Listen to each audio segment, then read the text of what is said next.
Wow. Freaking wow, guys. I think I've just watched the most incredible video here on YouTube.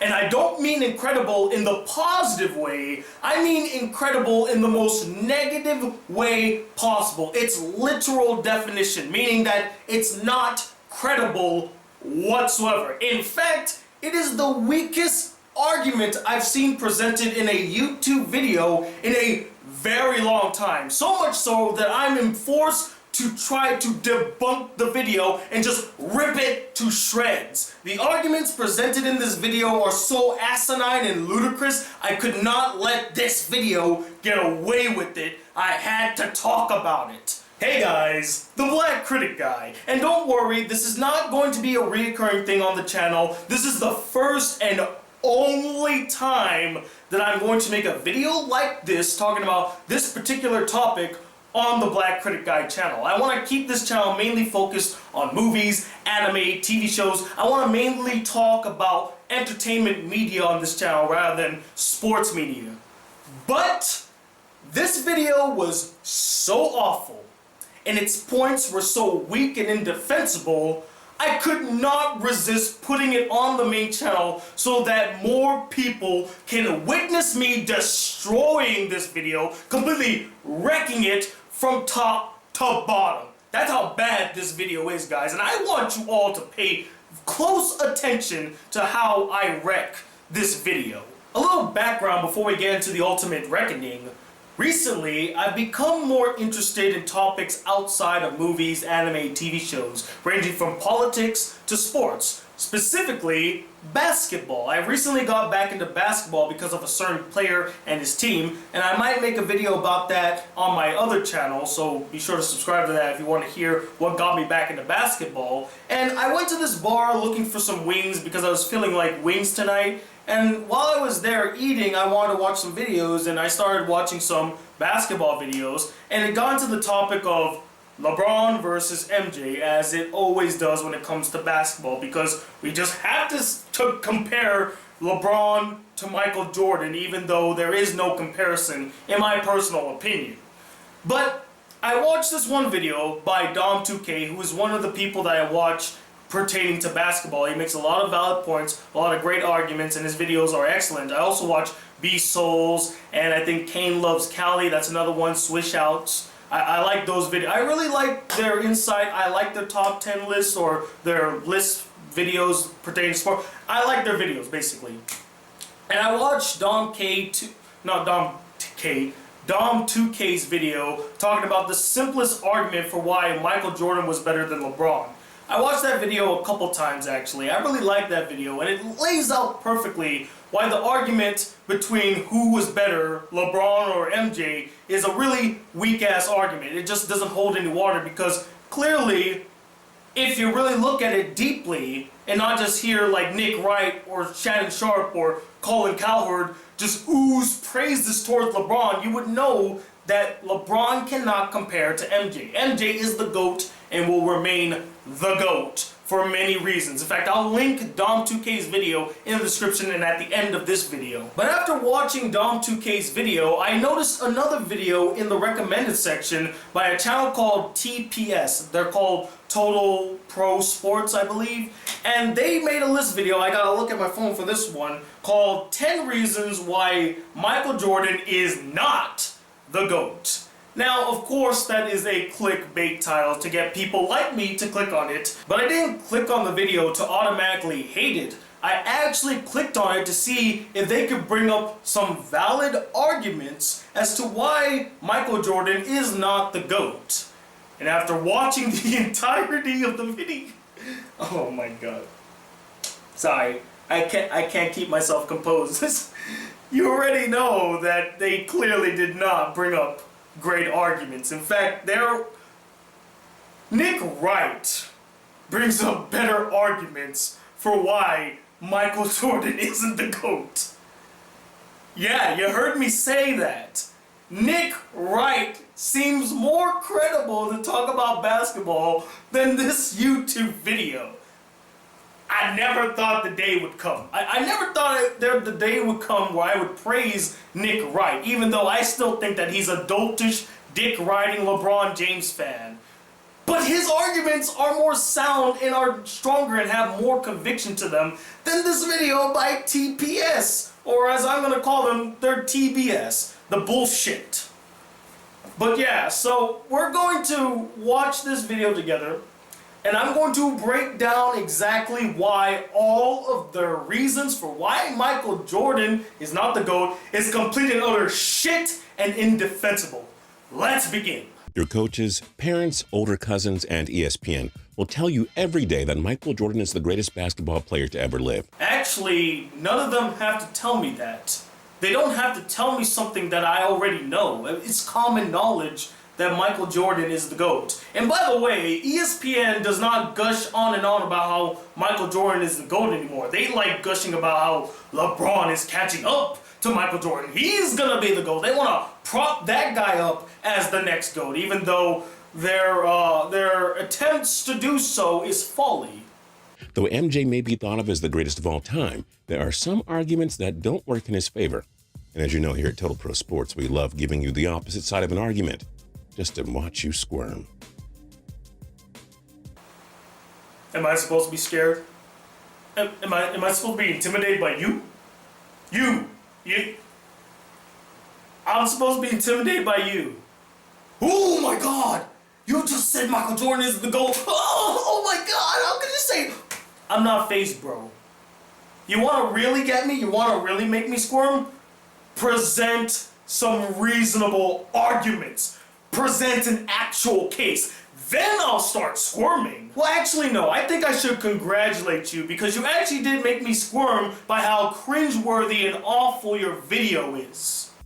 Number 10, not a team player. Where does Jordan rank in the career assists? 43rd. So because he's 43rd in assists, that means that he's not a team player? Are you kidding me right now? That's your argument for why he's not a team player? Keep in mind that Jordan played in a system that made it so he had to work with his teammates. The triangle offense would not work with a solo act. It was a team system play. Now, you do have an argument that for the first 6 years of Michael Jordan's career, he was a solo act. They put all of the focus on giving Michael the ball. And at that time, you do have an argument that he wasn't a team player. But to be fair too, his team wasn't really the greatest. He had to carry the Bulls team to the playoffs almost every single year by himself. It wasn't until the triangle offense was facilitated, was used, that now Jordan relied on his teammates. Hell, there is actually a quote when describing the triangle offense, and here it is. Jordan had already established himself as an elite NBA superstar by single-handedly turning Chicago into a playoff contender. However, by sharing responsibility, let me say that again, by sharing responsibility rather than shouldering it, he continued to blossom as a great all-around basketball player. Does that sound like a man that wasn't a team player? No. Point debunked. Moving on. Jordan was just so good, he was allowed to be selfish. But being a complete player means playing for the logo in the front, not for the name on the back. By sharing responsibility rather than shouldering it, he continued to blossom as a great all-around basketball player. So tell me then, what does the phrase all-around basketball player mean? Could that possibly mean that he was a very complete player? Huh? He did play both offense and defense, and played them spectacularly. I think he was quite the complete player. Number 9, expand the expansion. Now this point right here is the second worst point as to why Michael Jordan is not the GOAT presented in this video. There is one that's way worse. In fact, it's downright ludicrous and insulting. That's how bad it was. But this one it doesn't make any sense. It's basically the contention of this point is that because Michael Jordan played in an era where there were many expansion teams, he had an easy way to get all these wins. And that's just, okay, sure, that might be the case, but that wasn't the case in the playoffs. None of these expansion teams had any sort of impact when Jordan was playing during the postseason, because he actually played elite teams. So where's the argument here? And why are you using this argument against Michael Jordan and not the other elite players that played during the so-called expansion era? What, did no other player benefit from all these expansion teams coming into the league? Like Magic Johnson, Larry Bird, Patrick McHale, Baron Scott, Kareem Abdul-Jabbar, Isaiah Thompson? Did none of them benefit from all these expansion teams? Hell, if anything, you could make a better argument that the Pistons benefited more from these expansion teams. Less competition to get through the East. But again, I'm not going to hold that against them because having more expansion teams does nothing when it comes to the playoffs. Oh, and I also forgot to mention the Rockets. Did they also benefit from the fact that they played in an era with so many expansion teams? I mean, you did list it from 1984 to 1998, and they won in 94 and 95. So did they benefit from expansion teams? So this is not a valid argument for one player in a league. This could be a valid argument, although I don't consider it to be a valid argument, for all the elite players in the league. MJ was lucky to face so many awful expansion teams throughout his career. That included the Toronto Raptors and Charlotte Hornets, among others. Oh, and I'm sure he was the only guy that ever played against the Charlotte Hornets and the Toronto Raptors. And no other elite team played against those teams. Now, he got lucky that he got to play those guys, right? All right, and they're both in the Eastern Conference. Is that your point? Oh yeah, no other team in the East had to go up against the Charlotte Hornets or the Toronto Raptors. And not a single one of them. I can't think, is there another team in the East right now during Jordan's era that could have played against them? I don't know, let me think. Nah, I can't think of a single one. Number 8, market and media overhype. In the 80s and 90s, there was no social media. There weren't all these reality shows to follow your favorite sports stars either. So Air Jordan, Space Jam, ESPN, Sports Illustrated, and all these video game companies relied on none other than MJ. Now, I will say that out of all the points you make, this may be your most valid, but you act as though Michael was the only player in the NBA to get so much publicity. Now, I could agree with you that he got the most publicity, but he didn't get it all.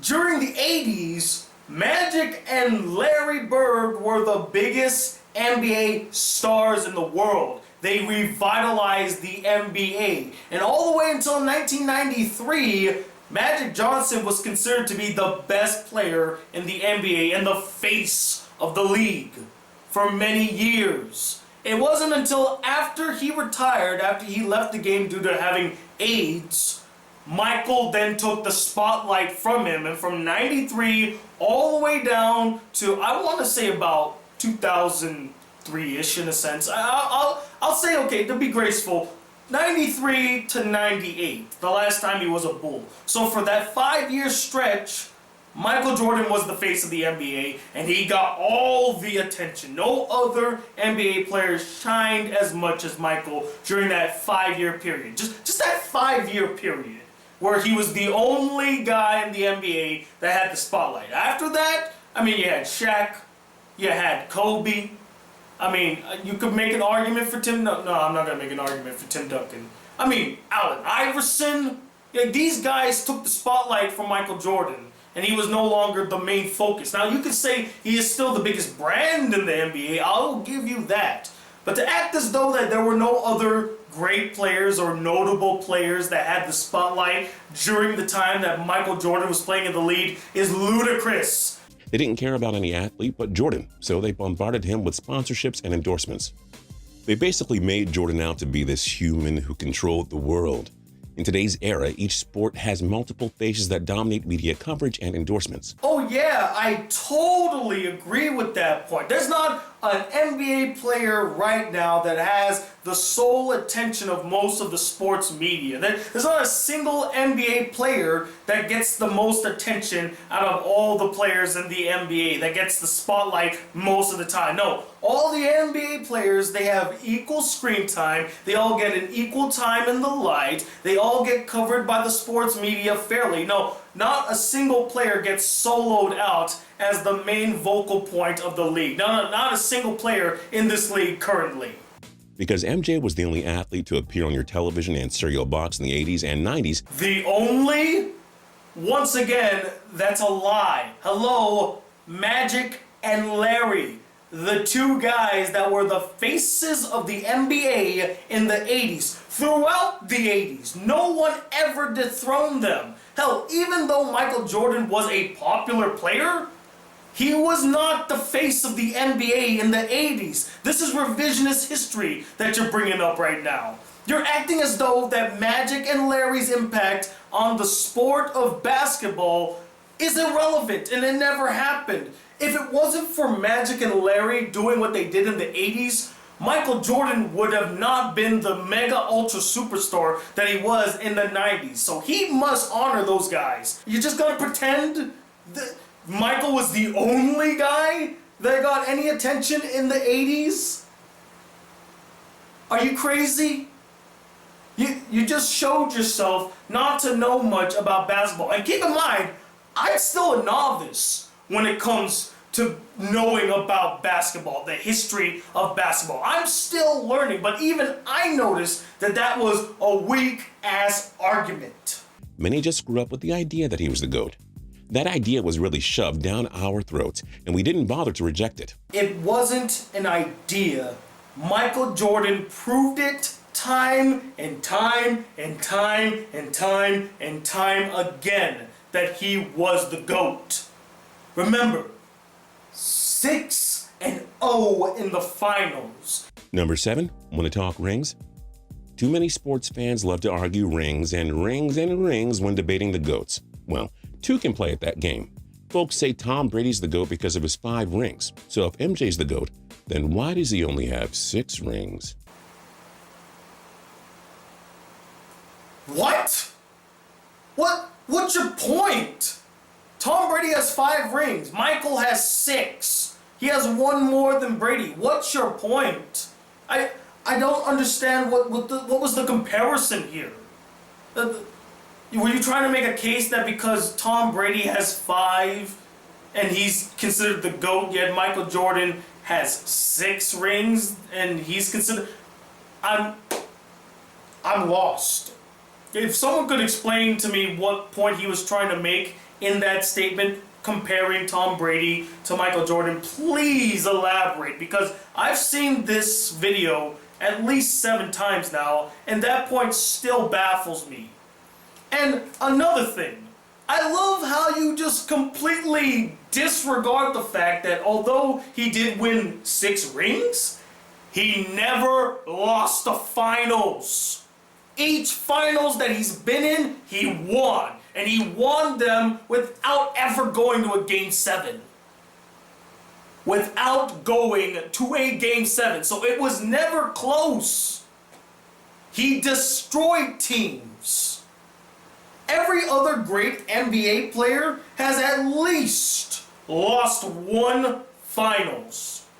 Even people that we consider the greats, like Bill Russell, Oscar Robertson, Wilt Chamberlain, Kareem Abdul-Jabbar, Magic Johnson, Larry Bird, Tim Duncan, Kobe Bryant, Shaquille O'Neal, and LeBron James. All 10 of those people have lost in the finals.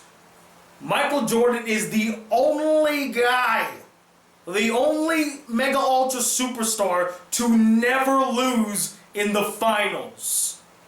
I know you want to say, well, what about Scottie Pippen? He never lost in the finals. Scottie Pippen was never the head of the Chicago Bulls. And he's going to make that a point, by the way, too. And I'm going to destroy that one, too. But even when Scottie was the face of the Chicago Bulls, he never led them to the promised land like Michael Jordan. Because, let's be honest, Scottie Pippen was never in the same league as Michael Jordan.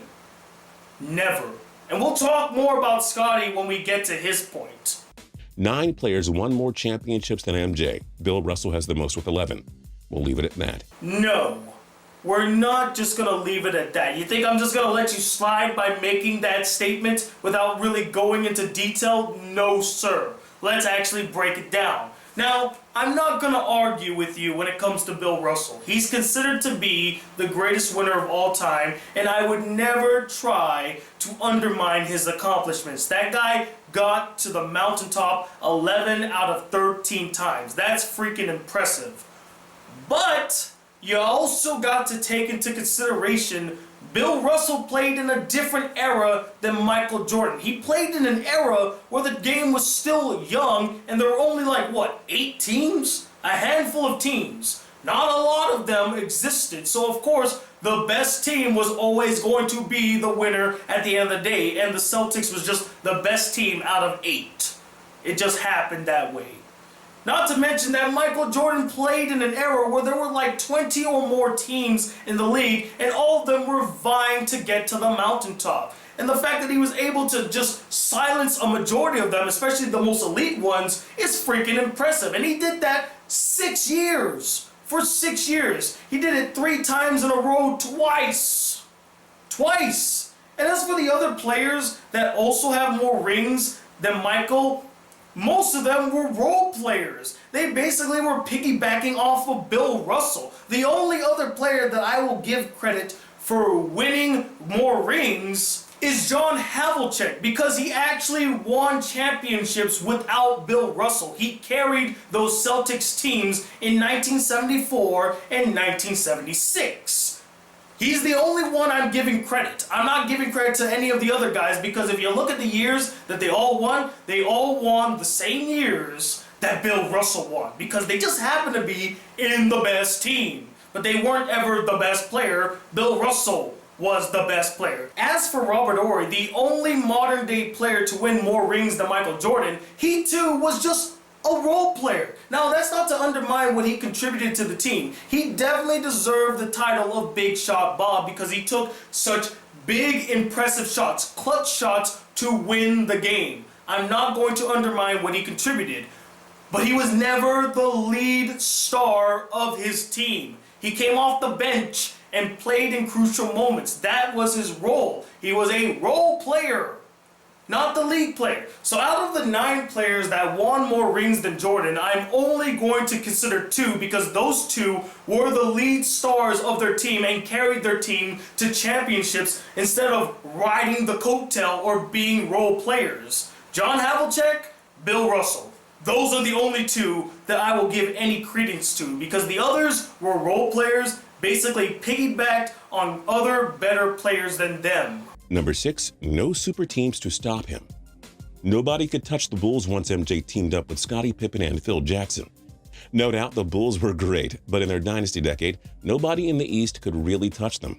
Shaq's Orlando Magic were close-ish, but in a way they really weren't. The only team that you're going to mention from the Eastern Conference that could stand up to Michael Jordan and the Bulls were the Magic, the Orlando Magic, with Penny and Shaq. They're the only ones that ever put up a fight with Michael. Okay, yeah, that sounds about right. You know, that sounds accurate. And I guess, you know, the Knicks weren't a team during the 90s. They never posed a threat to Michael at all. I mean, they never took them to a Game 7. No, not once. They never were a formidable foe for Michael Jordan to face off against, or, you know, maybe even the Pacers. The Pacers, they never put up a fight against Michael Jordan. He easily breezed right through them. That's totally what happened. Yes, definitely. Only the Utah Jazz pestered the Bulls, and they were a 2-man team with Karl Malone and John Stockton. Oh yeah, the only team that ever pestered them in the West was the Utah Jazz, you know. No, not the Suns, not the Supersonics, you know. Only the Jazz. Only the Jazz ever pestered the Bulls. And, you know, they pestered them so much that they could never get to a Game 7. That's how much they pestered the Bulls. Yeah, they seemed like a big nuisance. They seemed really hard to deal with. Number 5, call me coach. How lucky MJ was to have arguably the best head coach ever in Mr. Phil Jackson himself. Oh man, another weak-ass argument. Really? We're gonna hold it against Michael that he just happened to play for a great coach in Phil Jackson? That's his fault?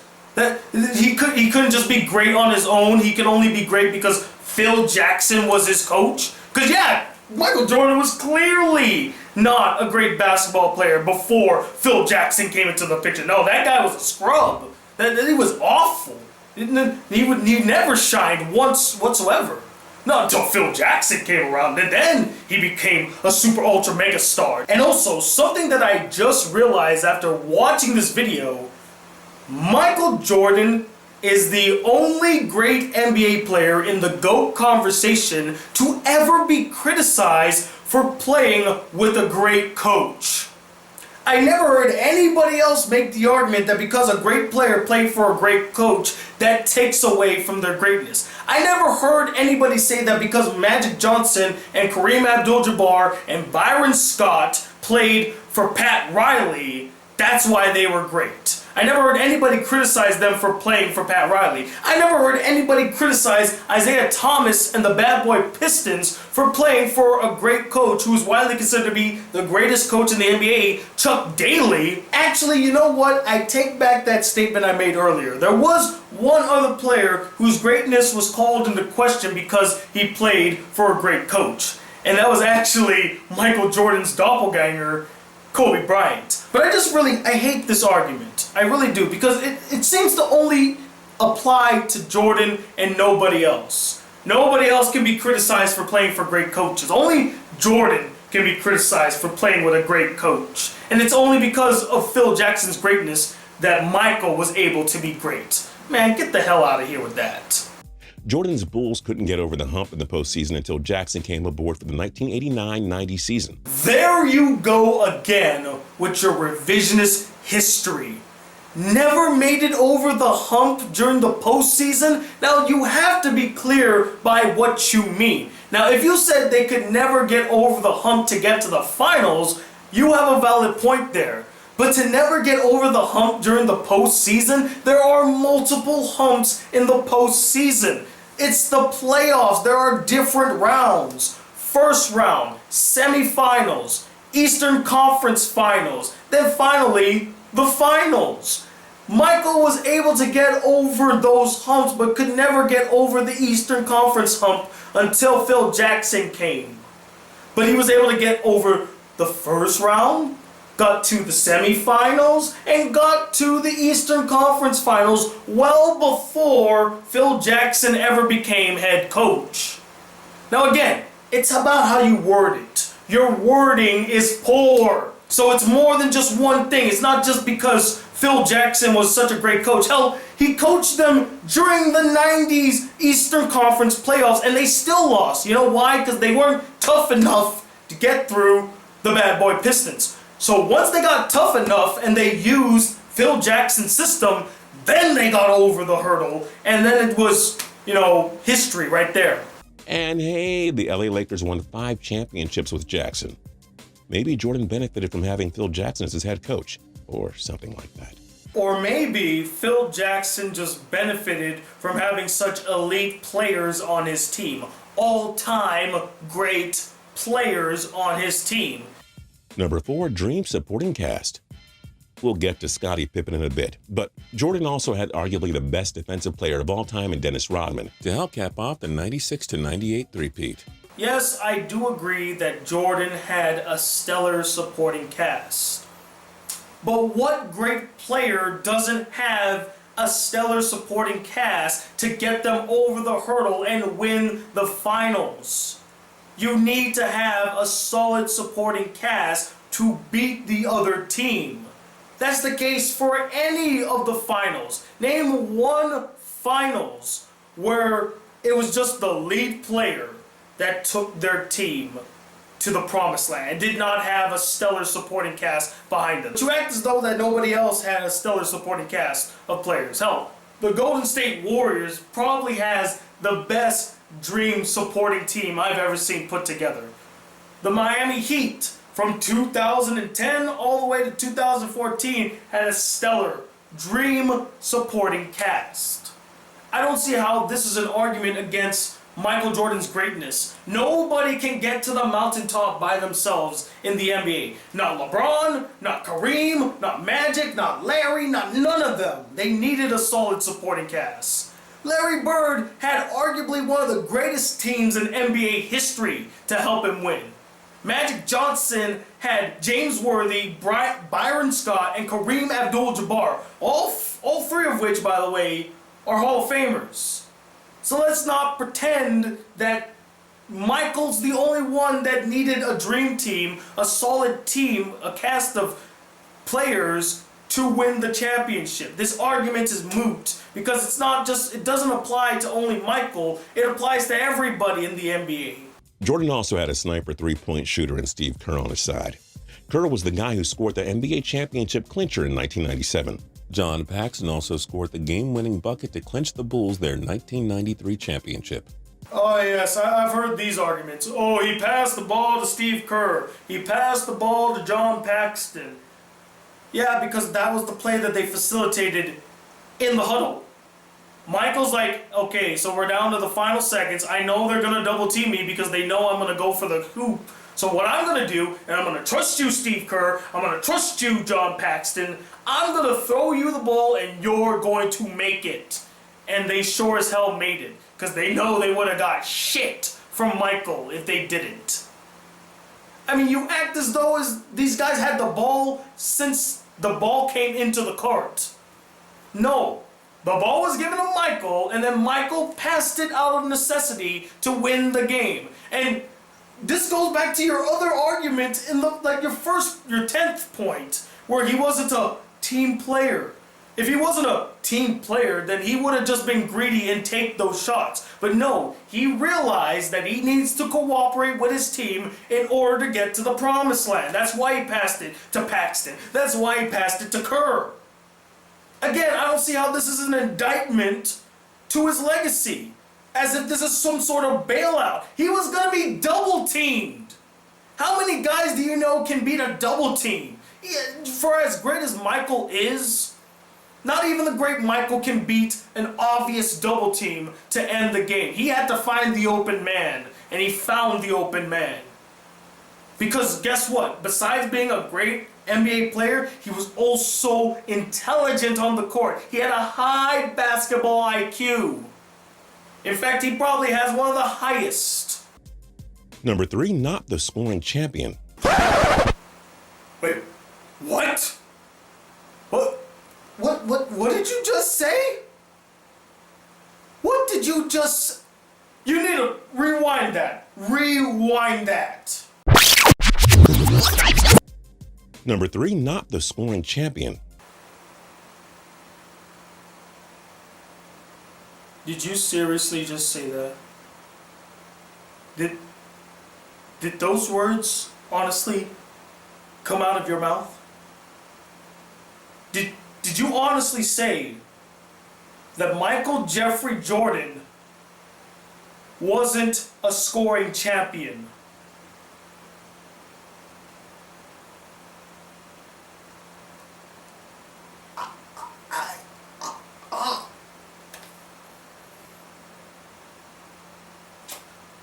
You know, although I am a novice to NBA history, I'm still learning as I go. I'm beginning to feel like that you know nothing about NBA history. Not a single goddamn thing. It doesn't even feel like you did any research for this video. I did the simplest Wikipedia search to try to refute your arguments, and it took me less than a minute to find examples that refute your arguments. Did you honestly say that Michael Jeffrey Jordan was not a scoring champion. Seriously. Because he doesn't have the most scores or the most points ever scored in the NBA, because he only reached 32,000 points. So yeah, I guess that means he can't be the scoring champ. Oh, wait a minute.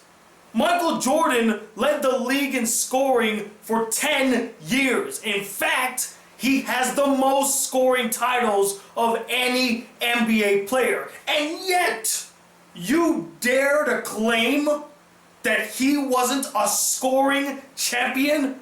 He led the league in scoring for 10 years. The most in NBA history. More than Kareem, more than Kobe, more than everybody that scored more points than him. He led the league in scoring. But no, because he doesn't have the most points in the NBA, he's not a scoring champion. Remember earlier when I said that the number 9 point was the second weakest made because it really had no relevance to Michael Jordan's greatness? This is the weakest, most absurd, asinine reason presented in this video because it holds no water. No water whatsoever.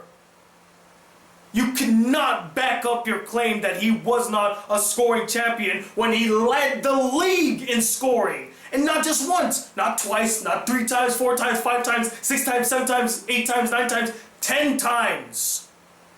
The scoring champion. 10.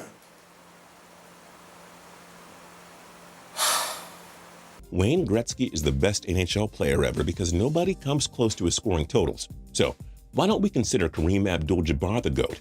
His 38,387 career points will never be broken. Well, actually, a lot of people consider Kareem Abdul-Jabbar to be the GOAT, and for many of the reasons that you pointed out. He still holds the record for most points scored in the NBA. He holds many of the titles still. But how many times did Kareem Abdul-Jabbar lead the league in scoring? Can we refer back to the list? Let's see. Oh, only 2 times. The man responsible for having the most points scored in the NBA only led the league in scoring twice.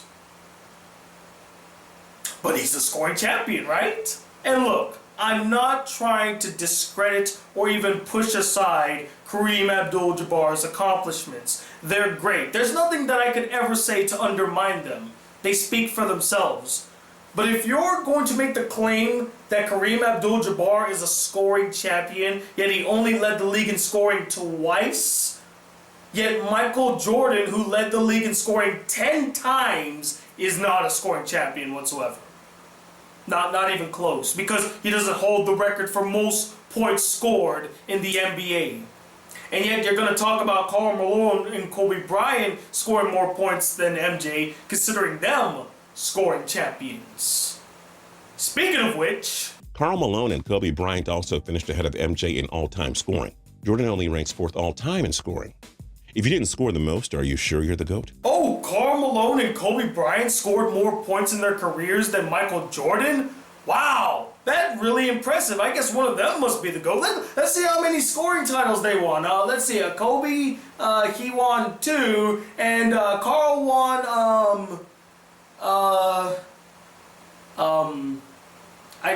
I don't see Karl Malone on this list. So what you're telling me is that Karl Malone, not one time in his entire NBA career, ever led the league in scoring. Not once. Oh, but he's better than Michael Jordan, who did it 10 times. Yeah, that clearly makes sense to me. And didn't you just state that he's the 4th all-time scorer behind Kareem, Karl, and Kobe? So if you're in the top 5 best scorers in NBA history, in the top 5 with the most points in the NBA history, how the hell are you not a scoring champion? What, because you have to be first? When was that the criteria? I don't know. Again, I just feel like this was the weakest argument made in this video.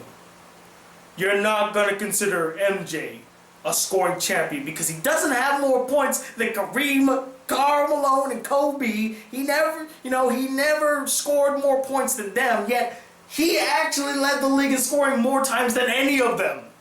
He's the only guy in the NBA to ever lead the league in scoring 10 times. Yet we're not going to acknowledge that. He can't be the scoring champion because he doesn't have more points. Clearly, that makes sense.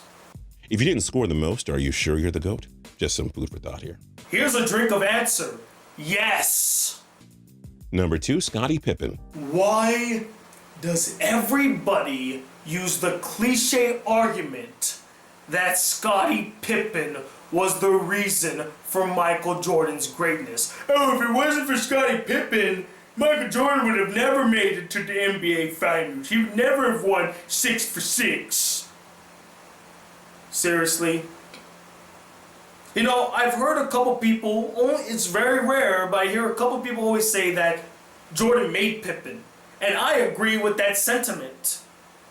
Because Jordan was a fierce competitor and he expected the best from his team. He went through extreme lengths to make sure that they were the best of the best. They might not have liked him for it, but he made damn sure that they were winners. And that includes Scottie freaking Pippen. Now, am I trying to discredit his talent? No, I'm not discrediting his talent. He was a phenomenal player, but he just wasn't the greatest player ever that helped piggyback Michael Jordan to the playoffs. Like, I don't like this argument whatsoever. I honestly felt like if you put a player of Scottie Pippen's caliber in place of Scottie Pippen, they would have helped Michael Jordan win all those rings. And I'm sick of people using this argument that Michael did nothing in the playoffs until Scottie Pippen got there. Seriously? Again, this is another argument that could be used for any elite player. Like LeBron would never have won the finals if it hadn't been for having Chris Bosh and Dwayne Wade. He never would have won it. He would have never won the 2016 playoffs had it not been for Kyrie Irving. Like, we can make these arguments for so many different players. Oh, Kareem would have never won 5 more championships if it wasn't for Magic Johnson and Byron Scott. Or Magic Johnson would have never won any of his championships had it not been for Kareem Abdul-Jabbar. It's very similar to the Phil Jackson argument, giving credit to somebody else instead of Michael. And once again, it seems as though Michael is the only one that faces this type of scrutiny outside of Kobe Bryant, where a lot of people were saying, you know what, Kobe Bryant would have never gone to the finals without freaking Shaq or Phil Jackson. And he proved everybody wrong by getting to the finals without Shaq, but he still had Phil Jackson. But again, why does this argument only apply to Michael Jordan? Because he's so great. I think I heard somebody else say once before that when people compare Michael Jordan to other players, they don't compare him to other players. They compare him to God. Like, he's just supposed to be this super duper transcendent player that can just lead his team to victories over everybody else without having any help. No one gets to the mountaintop. I said this before, but no one gets to the mountaintop without some help. Pippen joined the Bulls as a rookie for the 1987-88 season. Prior to that, Jordan's Bulls were eliminated in the opening round of the playoffs for 3 straight years. So no, MJ couldn't do it on his own. You're right. Nobody can do it all by themselves. Nobody can do it without some help. So why then is this one of your reasons as to why Michael Jordan can't be the GOAT? If nobody can get it there by themselves, then that means every single person in the GOAT conversation needs assistance. That's just part of the way the game works. But even though you get assistance, are you one of the main factors that caused your team to win? If the answer is yes, and you did it 6 times without losing, then I'm sorry, you're considered the GOAT. Even though you do have help. But again, you just clarified that nobody can do it without help. So this isn't an argument for why Michael Jordan isn't the GOAT. This is just an argument about how no great player can do it on their own. No matter how elite you are, you need some help. Name one team that's won an NBA Finals without some help. Even a team like the Detroit Pistons in 2004, they had some high caliber players. Chauncey Billups, freaking Ben Wallace, who was a defensive player of the year 3 times. Rasheed Wallace, a great player. I mean, you had some key players to help them win that. It wasn't just because, Chauncey Billups was just shining out there that's why they won the championship. And also you got to take into consideration that the Lakers were imploding at the time too. And number 1, Bulls won without MJ. And to close it all off, you present us with another weak, asinine, and ridiculous argument. I truly hate how so many people love to point out the fact that after Jordan retired for the 93-94 season, that the Bulls won 2 less games than they did the previous year. Yet they failed to bring up the fact that the only thing that changed about that champion winning team was that Michael Jordan left. Every other player still remained. So of course, if you're going to lose one major piece, the system still works. The cog is still moving. Yeah, you removed one big major cog, but the machine is still functioning for now. Now, does that mean that it functions properly? Not necessarily so. It's still missing a key part, and that's why they got bumped out in the semifinals.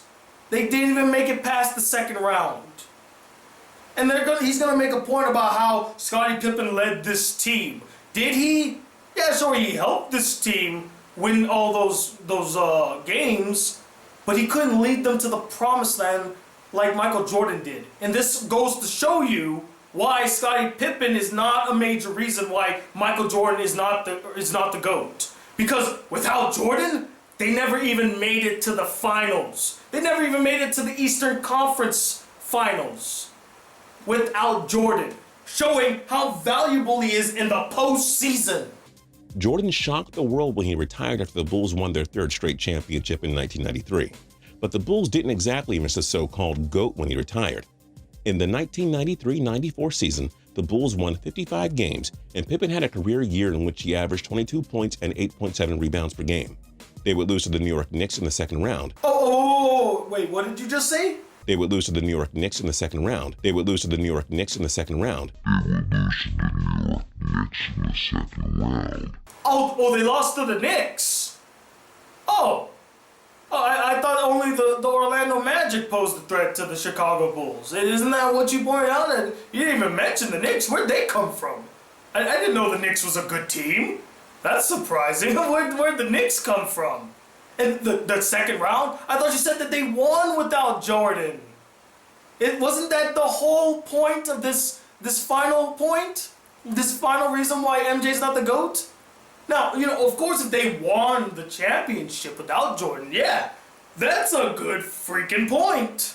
That's a stellar point. Wow, they did it without Jordan. Wow, okay, maybe he wasn't the main reason why they made it to the finals and won all those finals. Oh wait, no, they didn't even make it to the finals. They got bumped down in the second round by the Knicks.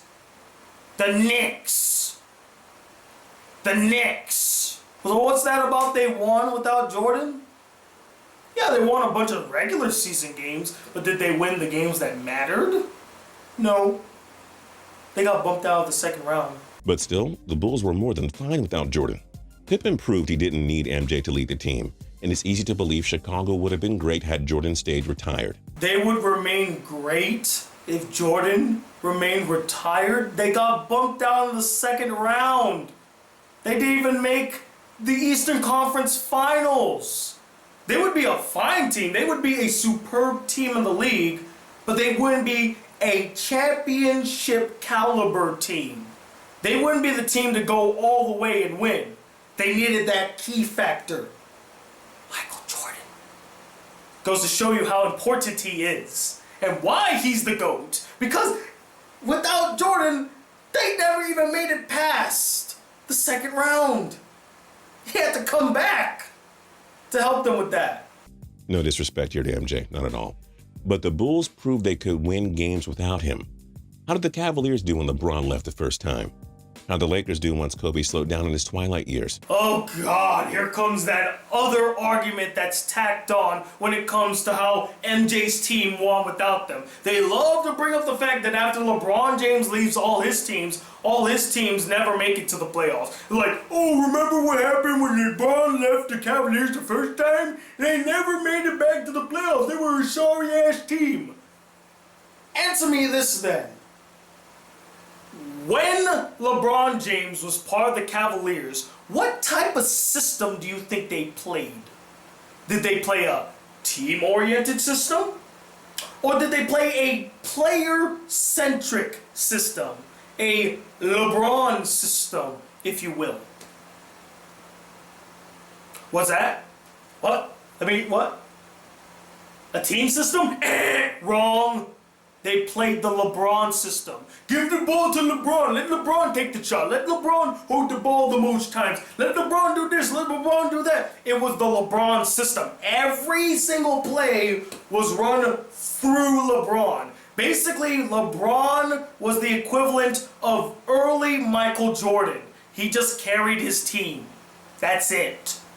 But, you know, just because you're a great player doesn't mean you can always carry your team to the promised land. And I know many of you are going to say, well, did he lead his team to the 2007 finals, Tony?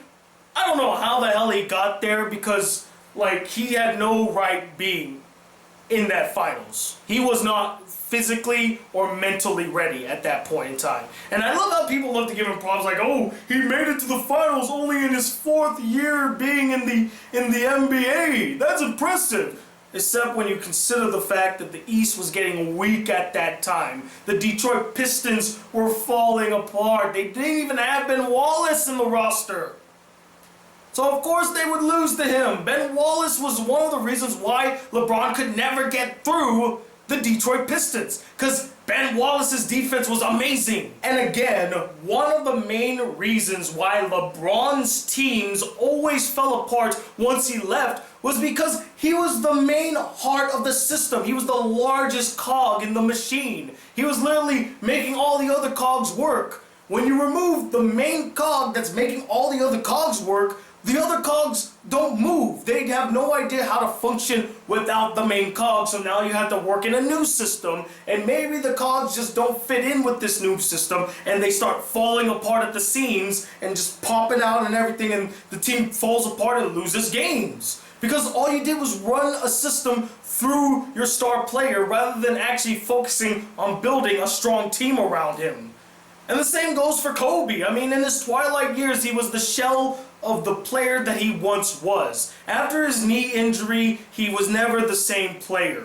And not only that, similar to LeBron, they played the Kobe Bryant system. They ran the defense, they ran the offense through Kobe Bryant. They didn't play team-oriented basketball like they did with Phil Jackson. That's one of the main reasons why they won with Phil Jackson, because it was more team-oriented rather than about the star player. When Phil left, they just said, well, Kobe's the best player on the team, so let's focus all of the offense, let's focus all the plays through him. That's why it didn't work once he started falling apart, because instead of removing the main cog got rusty, and they decided not to replace it or try to work around it. They still used that rusty ass cog, and it started to ruin the other players around it. Now they started getting rusty. So yeah, the LeBron and Kobe arguments are moot points. They don't work because that had nothing to do with the Bulls. The Bulls played a team-oriented system. They played the triangle offense that did not put light on one player. The team mattered, not the individual, the team. It's just that one individual shined the most in that team. Michael Jordan, because he was such a transcendent player. He transcended beyond the team, and he helped to lead the team to win. But the system was still intact once he left. So if the cog is still moving correctly, why would you need Michael Jordan? You could still win the same amount of games without him. The only problem is that when you really need to get up that hill, you're going to need that really heavy artillery cog, that element of the machine, to help you get past the mountain, or else you're just going to come crashing back down. You were doing so well, but you just couldn't get over the mountain. You couldn't get over the hill. We think we made a pretty good case why Jordan may not be the GOAT. No. No, you did not. Most of your arguments were weak as hell, and some of them were outright ludicrous and insulting. Particularly 9 and 3. What the hell does the expansion teams have anything to do with why Michael Jordan is not the GOAT? Just because other teams were awful doesn't mean that Michael Jordan can't be the GOAT. I mean, again, that doesn't just apply to Michael Jordan, that applies to everybody that played during the time of the expansion teams. And then saying that Michael Jordan wasn't a scoring leader? Really? He wasn't a scoring champion? I already beat that point to death, but seriously, that point was stupid as hell. You lost so much credibility for me. You didn't have that much to begin with. But whatever little that you had, you blew it with that third point. Because he wasn't a scoring champ? Are you serious? Because he's number 4? Number 4! In a very prestigious group of guys, there's only 6 of them, 7, because I think LeBron's in there now, 7 guys that's ever scored more than 30,000 points, yet he wasn't a scoring leader. Do I even need to explain? And that, ladies and gentlemen, concludes this really long-ass, rambly rant video. I'm sorry that it was really long. Again, this is something I'm not going to do very often, but this just really riled me up, and I just had to let it all out and just call these people out for the BS that they are spreading. They are not TPS, they are TBS, and they're not very funny. So I just had to air out all of that. Thank you all for watching. You know, as much as I am a novice when it comes to NBA history, I can see a weak argument from a mile away. And considering that I critique things, I can pinpoint all the weak points, all of the misgivings, all of the faults in something. This was easy. This was easy pickings for me. But do let me know what you guys thought of my video. Do you agree with my points? Do you agree with the other guys' points, even though they're still extremely weak? And let me know, who do you consider to be the GOAT? The greatest of all time in the NBA. Comment below, let me know. And I am actually watching an anime this weekend. Hopefully there will be an anime review out, and then also a special top 10 list again. I'm glad you guys liked the new one. Hopefully you'll like the next one. So stay tuned for all of that. And as always, guys, if you'd like to see more videos on this channel, be a part of the Black Critic Crew, please hit the subscribe button below. Like this video if you really enjoyed it. And I'm talking about the real NBA analyst known as the Black Critic Guy. Till then, peace, YouTube.